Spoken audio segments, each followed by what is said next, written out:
Caríssimo Padre Carlos, missionário da Canção Nova, que veio de Asunción, no Paraguai, especialmente para esse acampamento. Queridos seminaristas, queridos irmãos e irmãs, é uma alegria podermos abrir este acampamento com a Santa Missa. Acampamento que acontece de forma dupla. Primeiro porque temos o acampamento para casais, mas paralelamente temos o acampamento para adolescentes, o projeto Sentinela, que está acontecendo, de modo que queremos também acolher todos os adolescentes que vieram aqui para participarem desses dias. São mais de 200 adolescentes e, portanto, merecem também a nossa oração e a nossa atenção. O Evangelho nos situa na continuação dos textos que temos lido nos últimos dias. São Mateus começa dizendo, estamos no início do capítulo 8, tendo Jesus descido do monte, numerosas multidões o seguiam. Ora, nós estávamos lendo até ontem o Sermão da Montanha, que começamos na semana passada, ou melhor, na anterior, lendo capítulo 5, 6 e o 7 de São Mateus inteiro. Jesus encerra o Sermão da Montanha com aquelas palavras sobre construir a casa sobre a rocha. Aqueles que escutam as suas palavras e as põem em prática são semelhantes a um homem que construiu a sua casa sobre a rocha. Vieram as chuvas, deram os ventos contra aquela casa, mas ela não caiu. A multidão se admira, porque Jesus ensina com autoridade, não como os escribas ou como os fariseus, então ele desce do monte. O texto diz que um leproso se aproximou. E isso é bastante espantoso. Por quê? Porque a lei de Moisés proibia que um leproso se aproximasse do acampamento, chegasse perto da multidão. Segundo a lei de Moisés, o leproso, uma vez tendo sido comprovada a lepra, deveria se afastar do convívio social. Deveria sempre andar com cinzas na cabeça, com o cabelo desfeito, com as vestes rasgadas, e se alguém se aproximasse dele, ele deveria adverti-lo gritando, impuro, impuro. E por isso, quando um leproso saía do acampamento, geralmente se abandidava com outros leprosos, porque eram eles todos membros de um grupo estigmatizado, de um grupo que não podia, de modo algum, trafegar entre as demais pessoas. E a coisa mais espantosa é que, ali nas proximidades, aquele leproso estava na base do monte, escutando aquelas palavras. A cena é uma cena com forte densidade bíblica. Por quê? São Mateus escreve para os judeus e apresenta Jesus como o novo Moisés, como aquele que no alto do monte promulga a nova lei. Essa lei que tem um sentido muito mais profundo, que exige o conhecimento de Cristo, no sentido de uma intimidade com Ele. Quando Moisés desce do monte com as tábuas da lei, o seu rosto brilhava, ele entra no acampamento, coloca um véu sobre o rosto, O povo não podia olhá-lo porque ele refulgia com o esplendor da glória de Deus. Mas ele não podia purificar ninguém. Moisés, descendo do monte, era apenas Moisés. Ele era portador da lei. Mas aqui está quem é maior do que Moisés. Aqui está o Deus encarnado. E justamente aquele homem, aquele leproso, ouvindo as palavras de Cristo, impactado com as palavras de Cristo, o que faz? Talvez de maneira instintiva, sem saber muito bem o que estava fazendo, movido por um impulso interior, ele contraria a lei. E ele vai ao encontro de Cristo, que está junto com toda a multidão. E o que Cristo faz? O leproso se aproxima, se ajoelha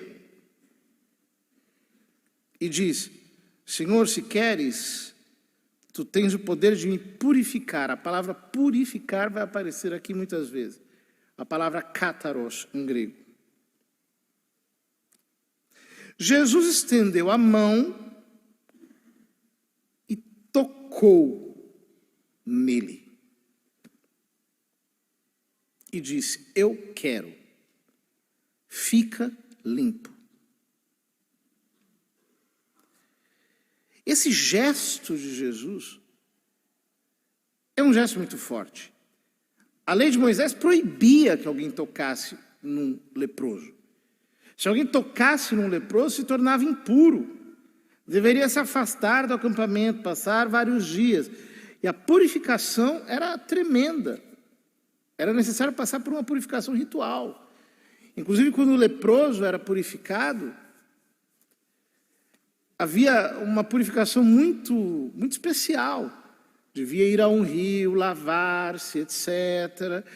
Então, o sacerdote tomava uma ave, imolava aquela ave, depois pegava outra ave, passava no sangue dessa, aspergia o leproso e soltava a ave pelo acampamento afora. São todos estes ritos imagens de Cristo.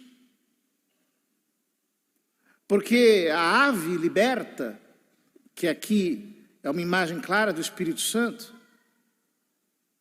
que é solto quando nós somos purificados do pecado, que pode fluir em nós, só nos é dado pelo sangue de Cristo.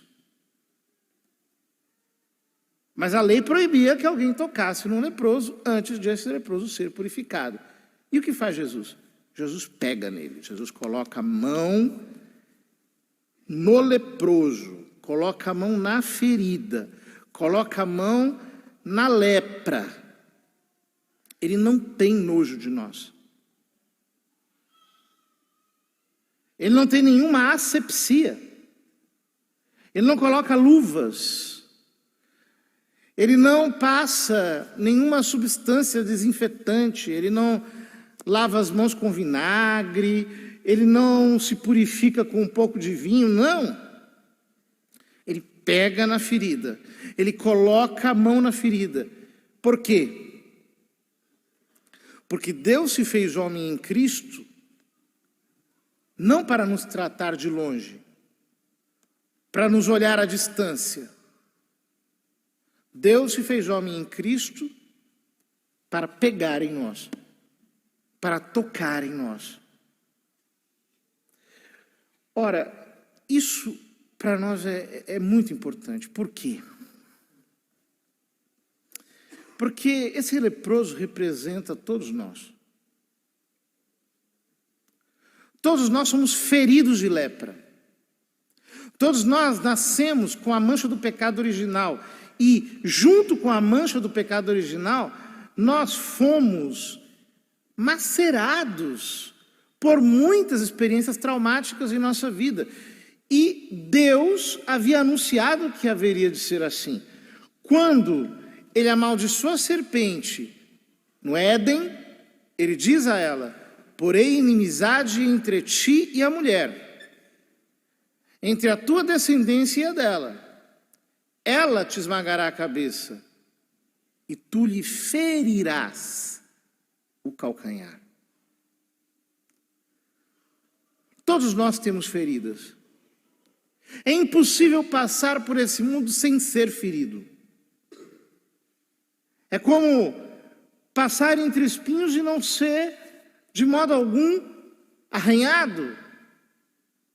É impossível. Há apenas 2 casos conhecidos na história da igreja: Cristo, porque é o Deus encarnado, e Nossa Senhora, porque é mãe de Deus. E por isso a igreja diz: assim como um lírio entre os espinhos, sois vós, porque ela não foi ferida, nem pelo pecado original, nem pelas feridas posteriores. Não conseguiram aleijar a alma dela. No mais, diz São Paulo, todos pecaram e estão privados da glória de Deus. E diz Davi: pecador minha mãe me concebeu. Ou seja, todos nascemos em pecado, e não só isso. Todos nós nascemos e somos expostos, desde o nosso nascimento, a inúmeras feridas. Portanto, quando você se casa com alguém, você está levando um leproso para casa. Você está levando alguém que tem feridas. Você não está apenas se casando com uma pessoa, você também está se casando com as feridas dela. Com todas aquelas feridas que, quanto mais profundas forem, mais ocultas são. Na juventude, no início da caminhada, porque é exatamente assim que acontece. Enquanto você namora, você não percebe.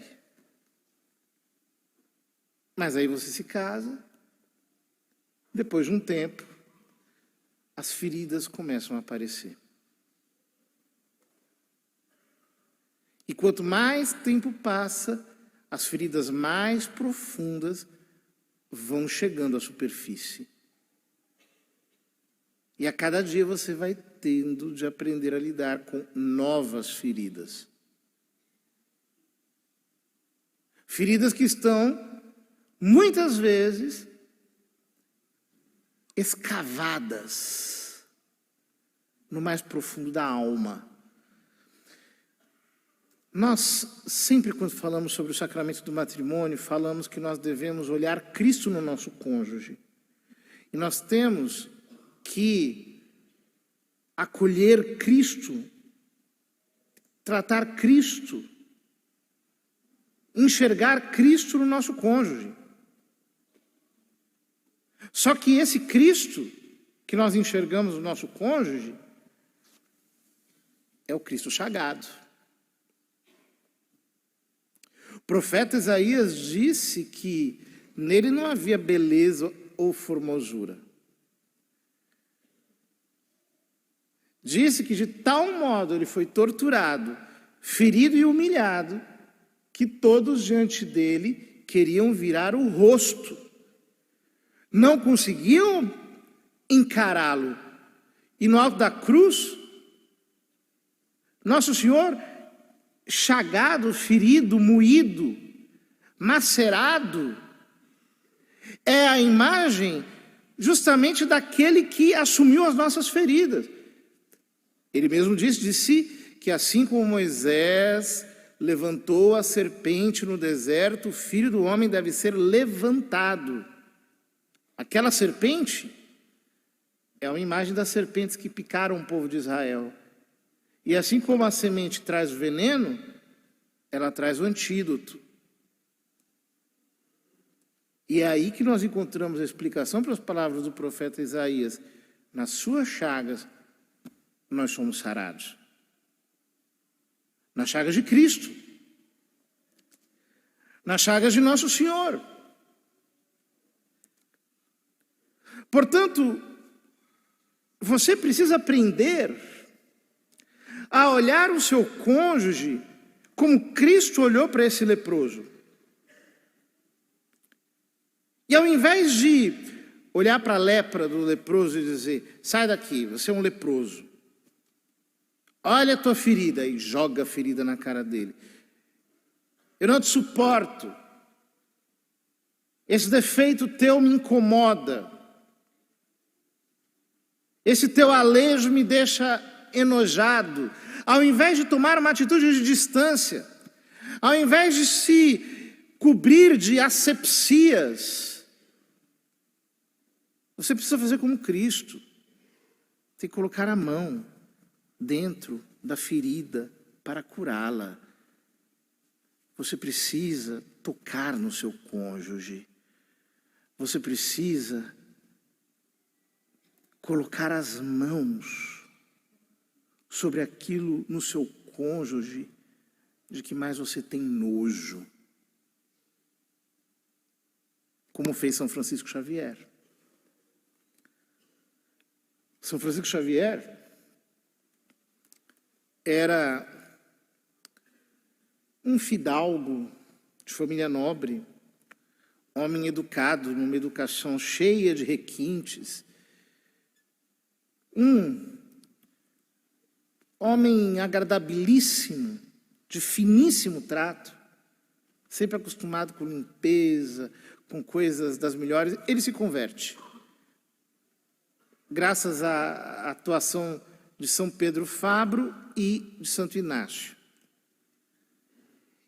E quando ele se converte, era como todo o homem muito acostumado com coisas refinadas. Ele tinha nojo de muita coisa. Então ele foi trabalhar num leprosário. Mas ele tinha que superar aquele nojo. Então o que ele fez? Ele se aproximou de um leproso, do pior de todos, e quando ele viu aquela ferida, ele não apenas tocou na ferida, ele não apenas beijou a ferida, ele chupou a ferida. É nojento. Não é uma coisa agradável de se ouvir. Mas é exatamente o que nós temos que fazer na nossa vida de casal. Ao invés de utilizar os defeitos do seu cônjuge como desculpa para distanciar-se dele, use os defeitos do seu cônjuge como motivo para você aproximar-se dele, para você tocá-lo, para você cuidá-lo, para você amá-lo. Essa é a lógica do Evangelho. É preciso cuidar dele. Todos nós, quando rezamos a Via Sacra, ficamos cheios de ternura, por exemplo, daquele mistério tão lindo, quando Nosso Senhor vai passando e a Verônica enxuga o seu rosto com o seu véu. E ele deixa impressa a sua face no véu de Verônica. Essa estação tão cheia de ternura nos mostra a compaixão que nós devemos ter por essa pessoa que amamos e que colocamos dentro da nossa casa. Você não se casou com uma pessoa imaculada. Você não se casou com uma pessoa que ficou isenta de feridas. Você casou com uma pessoa ferida, cheia de marcas, cheia de complexos, de medos, de inseguranças, de ansiedades, de precipitações, de acelerações descabidas, cheia de dificuldades mil. E você foi posto aí por Deus para ser um instrumento de cura para a vida dele. Quando você se casa com alguém, Deus se compromete com você para tratar o seu cônjuge. Vejam, a primeira leitura parece que foi escolhida a dedo. É a aliança que Deus fez com Abraão. Mas ele não fez apenas aliança com Abraão. Ele também fez aliança com Sara. Ele muda o nome de Abraão. E depois muda o nome de Sara. E diz, eu a abençoarei e também dela te darei um filho. Vou abençoá-la e ela será mãe de nações. E reis de povos dela sairão. Abraão já tinha concebido um filho da escrava. Mas Deus disse, não, eu hei de abençoar Ismael, sim. Porém, a minha aliança é com você e com Sara. É com você e com Sara. A solução para dentro do teu casamento não está fora do teu casamento, está dentro dele. O Cristo que você necessita está dentro da sua casa. O Cristo que precisa ser você para tocar nesse leproso. E o Cristo que é esse leproso, porque nosso Senhor chagado assumiu todas as nossas chagas, todas as nossas lepras. Então, toca nas chagas, cuida das chagas, faça como um bom samaritano. Que ao invés de ver o ferido caído e passar adiante, como fizera o escriba e o sacerdote, parou para quê? Para passar azeite e vinho nas feridas. Que colocou na sua própria montaria, que levou para a hospedaria, que cuidou dele. É o que você tem que fazer com o seu cônjuge. Ah, mas é difícil demais, é uma pessoa complicada demais, eu estou querendo pular fora. Eu estou querendo ir para uma outra direção, uma solução mais fácil. A única coisa que você vai conseguir fazer é trocar um leproso por outro. Você não vai encontrar alguém sem feridas. Quem foge da cruz, encontra o quê? Cruz. Não tem jeito. Então, não troque um leproso por outro. Você tem que fazer como Abraão. E escutar Deus falando, a minha aliança não é apenas contigo, é contigo e com Sara. Deus tem uma aliança com vocês, casais. Desde o dia em que diante do altar de Deus, vocês se receberam em matrimônio, Deus tem uma aliança com vocês. E se Deus tem uma aliança com vocês, Ele honrará a aliança que Ele tem com vocês, desde que vocês a não desonrem. Ah, mas eu já sou velho, eu estou vivendo essa história há tanto tempo. Quantas vezes eu já vi matrimônios que tiveram um caminho de construção muito doloroso, terrível, mas depois, quando chegam lá aos seus 25 anos, 30 anos, 35 anos de casado, as coisas se harmonizam. Uma vez uma senhora me disse, ela vivia reclamando do marido. Aí, um dia ela me confidenciou e disse assim, tenho o maior medo da minha vida que meu marido morra. Eu falei, novidade. Nossa, por quê? Eu falei, não, porque se ele morrer, com o que eu vou brigar?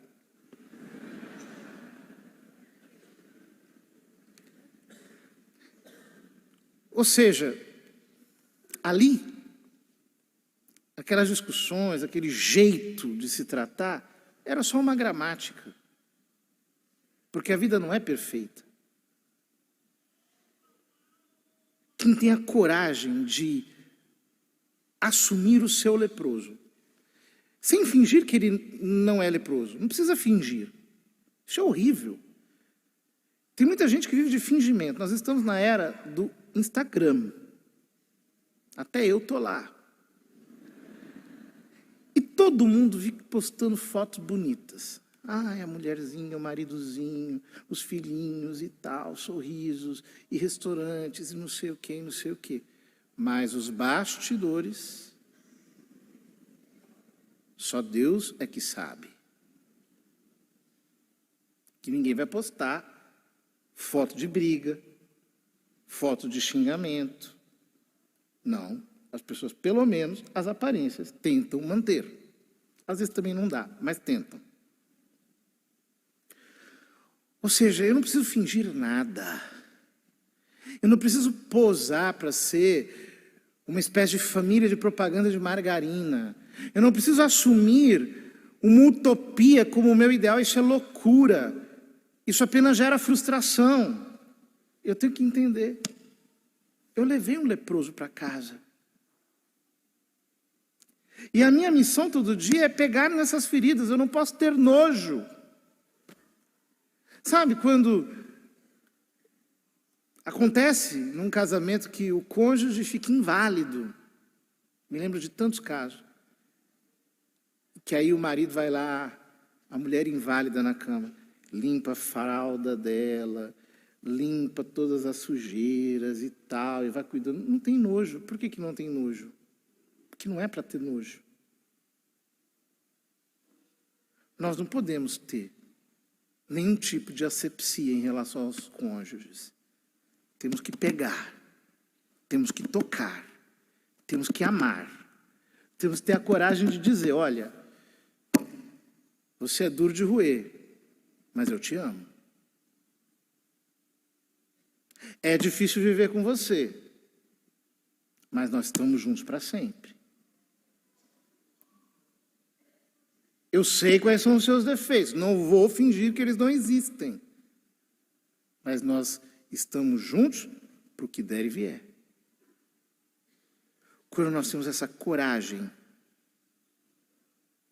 então Deus opera o milagre. O Evangelho nos diz que Jesus estendeu a mão, tocou nele e disse, eu quero, fica limpo. No mesmo instante, o homem ficou curado da lepra. É uma coisa maravilhosa, né? Num instante, a pele do leproso ficar pura, limpa, sem feridas, sem manchas. Como Naamã, o sírio, de que nos fala a Escritura, que era general do exército da Síria, se lavou 7 vezes no Rio Jordão, a mando do profeta Eliseu, e ficou curado instantaneamente, e a pele ficou parecendo como a de um bebê. Essa é a imagem que está aqui por trás. Ora, quando nós paramos de exigir do nosso cônjuge aquilo que ele não pode dar, quando nós cuidamos dele como quem cuida de um bebê,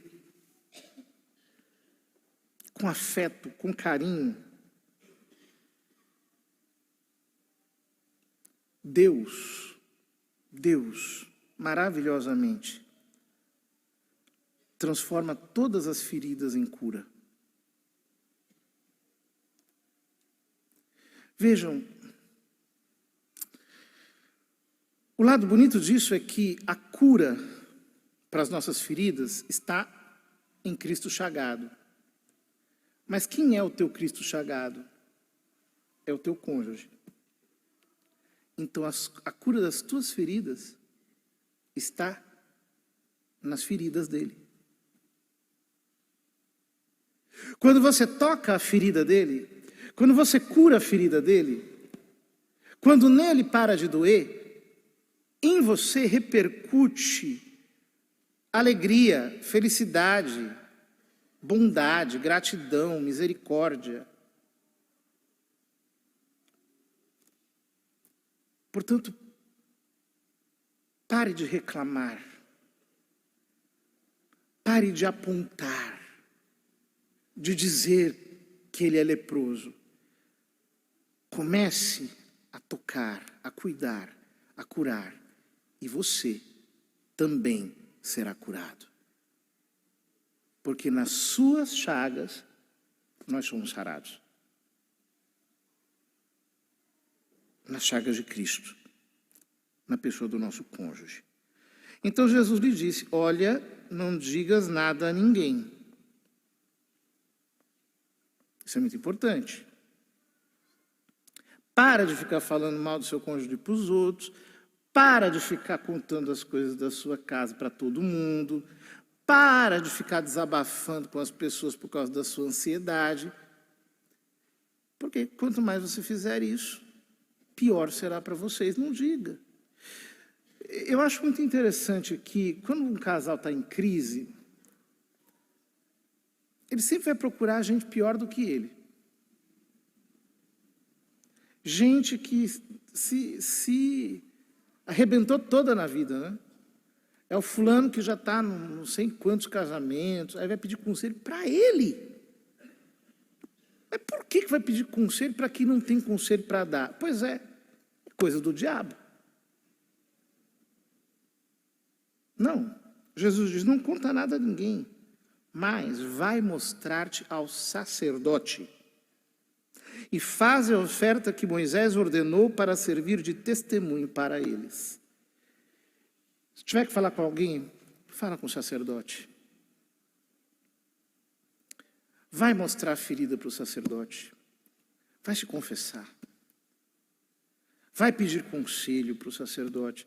É ele que tem graça de Deus para te orientar. Não é a amiga divorciada do trabalho. Não é o adúltero que está no bar bebendo cachaça. Não é um desorientado que não tem nenhum tipo de sabedoria nem para ele. Vai buscar o sacerdote. Porque o conselho justo de Deus vai chegar através dele. Olha, quem tem um bom sacerdote tem um tesouro, viu? Um sacerdote piedoso, sensato, sábio, tem um tesouro. Por quê? É dos seus lábios que você vai colher a sabedoria. Portanto, não tenha medo, você não está sozinho. Há milhares de sacerdotes dispostos a te ajudar para salvar o teu casamento. Não desista dele. Porque existe cura. Possível. Sim, existe cura. Deus continua curando leprosos. E Ele o fará quantas vezes for necessário. Desde que você faça aquilo que é certo. Busque a Cristo na pessoa dos seus ministros. Não abandone o barco do casamento. Não busque nenhuma solução fora, não fuja das feridas do seu leproso, antes, pelo contrário, ame-as, porque é nelas que está toda a provisão de cura de que você necessita. Mas, nós não estamos sozinhos, também de um outro ponto de vista. O sumo e eterno sacerdote Jesus Cristo tem uma mãe. E ela está na festa de casamento. Ela está olhando tudo. E sem que ninguém lhe diga nada, ela lhe diz, eles não têm mais vinho. Nossa Senhora se mete nos problemas de casal. Ela se intromete no meio, ela fala, ela intervém, ela não fica parada. E foi ela que trouxe vocês aqui. É ela que está fazendo vocês escutarem tudo isso pela televisão, pela rádio. Por quê? Ela está olhando para a sua casa e talvez esteja dizendo, eles não têm mais vinho, chegou a hora do milagre, é preciso que haja um milagre aqui. E Deus está disposto a fazer esse milagre, para que de hoje em diante você viva os melhores anos de casamento que você viveu até hoje.